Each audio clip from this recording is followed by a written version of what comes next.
karena poros depan truk telah terlalu banyak dilas. Hal ini menyebabkan sumbu depan mereka semakin rentan. Maka bengkel perbaikan di Pakistan memperkenalkan layanan baru. Cukup dengan Rp2.000 saja, sumbu depan bisa diganti dengan yang baru. Dan hasil pengelasannya juga sangat kokoh. Dua potongan sumbu depan ini adalah objek sambungan kali ini.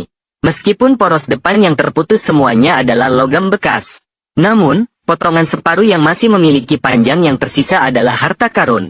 Sebelum diperbaiki, bersihkan terlebih dahulu tanah liat pada permukaan patahan. Tujuan utamanya adalah agar tidak merusak pengukurannya. Sementara panjang sumbu depan masih memiliki sisa yang banyak. Maka, montir memutuskan untuk menumpuk dan menyambungkan permukaan patahan secara bergantian. Dengan mempertahankan panjang sumbu depan, merombak skema sambungan tradisional menjadi lebih canggih. Dengan cara ini, tidak hanya kekuatan sambungan dapat ditingkatkan. Ini juga dapat mengubah arah gaya pada permukaan sambungan. Dengan cara ini, poros tengah tersebut tidak akan memiliki risiko patah lagi.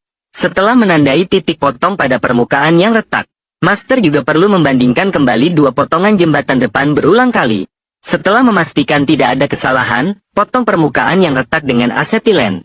Sambungan jembatan depan harus tetap dalam posisi horizontal yang mutlak. Oleh karena itu, master hanya bisa meratakan permukaan yang retak pada jembatan depan terlebih dahulu. Jika tidak, jembatan depan tidak akan dalam satu garis horizontal. Setelah memotong dan longgar, pecahkan sisi tepi. Salah satu potongan jembatan depan harus dipotong untuk membuat titik cembung sambungan. Oleh karena itu, permukaan yang retak tidak perlu disesuaikan sebelum dipotong di tepinya. Karena bentuk jembatan depan mirip dengan besi baja struktural. Setelah dua lapisan atas dan bawah dipotong, sambungan yang bergeser dapat tercapai. Setelah lapisan atas dipecahkan, rencana upgrade master akan terlihat. Namun, ini tidak berlaku untuk jembatan depan yang retak secara langsung. Karena panjang aslinya tidak dapat memotong titik cembung. Setelah lapisan lainnya juga dipecahkan, maka potongan ini sudah selesai dipotong. Untuk memastikan bahwa titik konveks yang disatukan pas dengan baik, tukang harus menandai berdasarkan panjang titik konveks.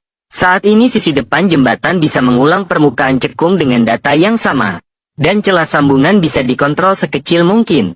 Setelah pemotongan selesai, memukul bagian tengah plat baja. Karena hanya perlu mengontrol panjang sambungan titik konveks. Sehingga kesalahan dalam data hampir tidak ada. Satu-satunya kekurangan pemotongan dengan gas asetilena adalah banyak serpihan logam. Jadi tukang hanya bisa menghaluskan permukaan pemotongan dengan mesin gerindra sudut. Tujuan utamanya adalah agar batang las bisa terhubung ke setiap titik. Setelah